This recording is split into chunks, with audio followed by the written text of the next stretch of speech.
Assalamu alaikum everybody.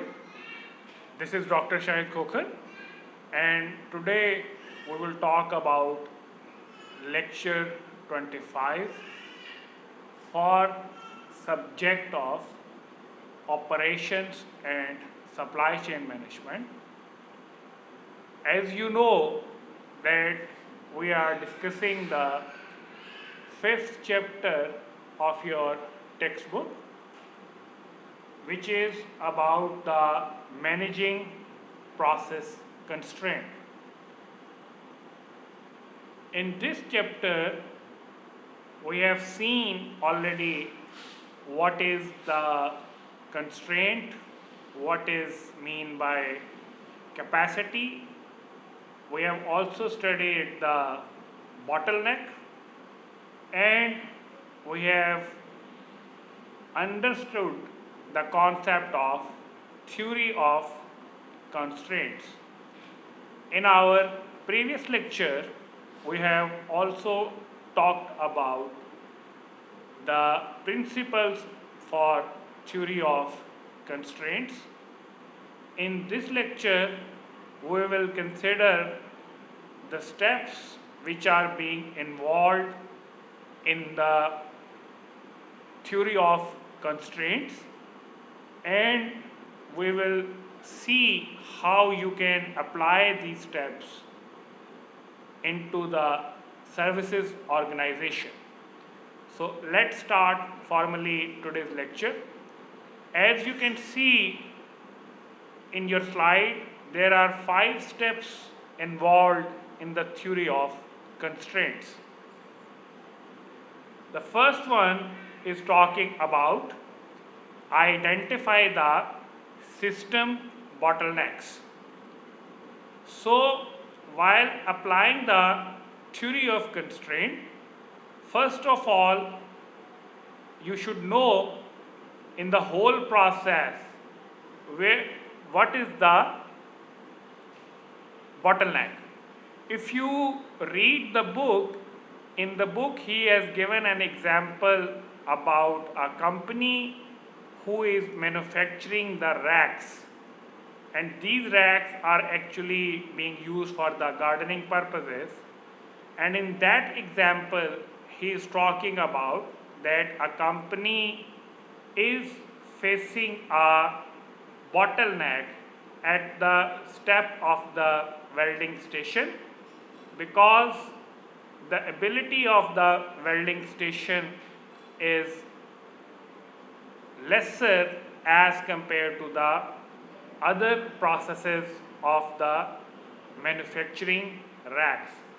So here he is talking about, first of all, you should try to identify the systems bottleneck because of which you are not achieving the goal of maximizing profit and resource efficiency. The second step would be the exploit the bottleneck. Exploit means to get a maximum output or to get the maximum use of that bottleneck resource. So here he is talking about that once you have identified who is the bottleneck, then you should try to maximize its utilization while meeting the schedules of the production process. So in the example which is about the rack manufacturing, you should try to make sure that you are increasing the efficiency of this bottleneck. The third step would be about subordinate all other decisions to the step 2. इसमें जो वो point make करने की कोशिश कर रहा है कि while managing the bottlenecks, you should prioritize the management of the bottleneck resources, and non-bottleneck resources should be scheduled to support the schedule of the bottleneck. It means that the top priority would be the bottleneck resource and the non-bottleneck resources should complement the schedule or the utilization of the bottleneck resource. So, in simple terms, you can say the non-bottleneck resources should support the bottleneck resource utilization. Moreover, he is talking about elevate the bottlenecks.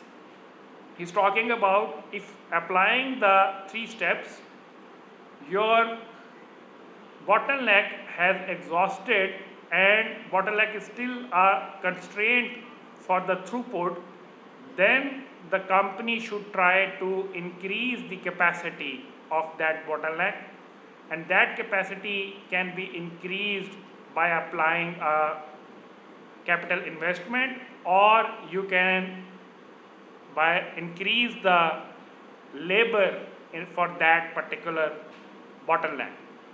And the last point he's talking about is do not let inertia set in. It means that once you remove the constraints of the bottlenecks, there is a possibility that other components of the production process has become the bottlenecks. So, in applying the theory of constraints, if you are removing one bottleneck, it should not create a bottleneck for the other steps of the process. And if they create the bottleneck for the other steps of the process, then obviously you should repeat the step 1 to step 4 for those steps. So these are the 5 steps which you can apply while using the theory of constraints. Moving on,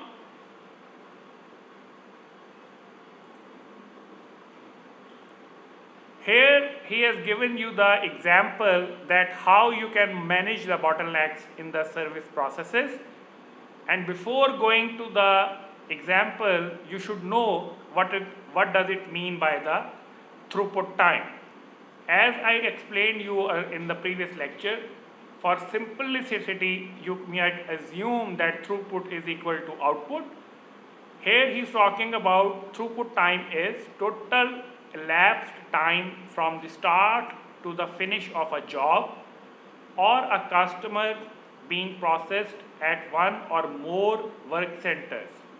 It means that जैसे ही आपने कोई process start किया, उस starting time से लेके उस whole process को finish करते हुए जितना टाइम गुजरता है, उसको हम लोग जो है थ्रूपुट टाइम का नाम देते हैं।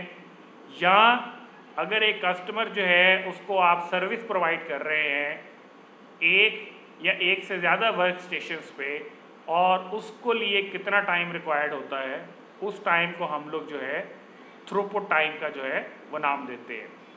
And after you are clear with the throughput time, you should know how you can identify the bottlenecks in the system, और उसके लिए इसने यहाँ पे 2 मेथड्स बताए हैं।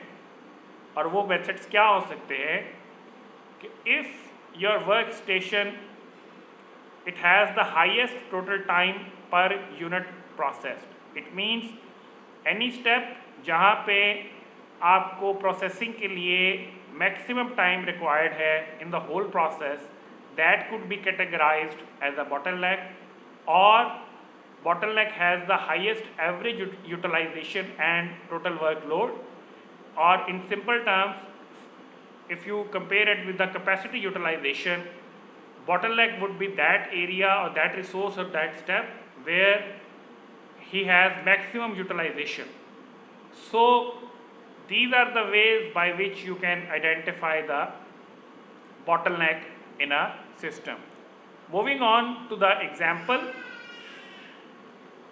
here he is talking about a first community bank, जिसमें उसने ये बताने की कोशिश की है कि अगर आप एक लोन की एप्लीकेशन जो है उसको प्रोसेस कराना चाहते हैं तो उसके लिए कौन कौन से स्टेप्स हैं और वो हर स्टेप के लिए कितना टाइम जो है वो रिक्वायर्ड है। इस तमाम की डिस्क्रिप्शन जो है इस स्लाइड के अंदर मेंशन है, जो इस वक्त आप लोगों को नज़र आ रही है। और इसी डिस्क्रिप्शन को उसने एक फिगर के तौर पे एक्सप्लेन करने की कोशिश की है इन द नेक्स्ट स्लाइड। और इसमें वो बताता ये है कि management wants to know what is the bottleneck in the current system, and management also wants to know that with the current system what is the maximum number of applications which can be processed in 1 week if the bank works for 5 hours in a day. So move on to the next slide. As you can see in this slide, he is talking about the step 1 of the loan processing would be check the loan documents and put them in order, and this step will require the 15 minutes time for completion. Moving on to the step 2, he is talking about categorizing the loans. Either it is a commercial loan or either it's a personal loan, and this step will require 20 minutes. And step 3, which is checking for the credit rating, requires 15 minutes, whereas step 4 requires 12 minutes, which involves the enter loan application into the system. So in this diagram you can see the step 3 and step 4 are being carried out at the same time. So after step 3 and step 4 you will move on to the step 5, which is complete paperwork for the new loan, and that will require the step 5. So here he is talking about कि which single step is the bottleneck. आपको ये कैसे पता चलेगा कि इस process में से bottleneck कौन सी है और आपने इसको कैसे रिमूव करना है।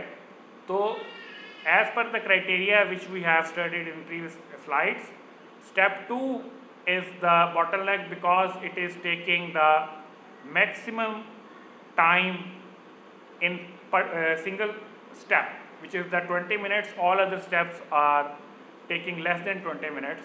So in this case the bottleneck would be the step 2.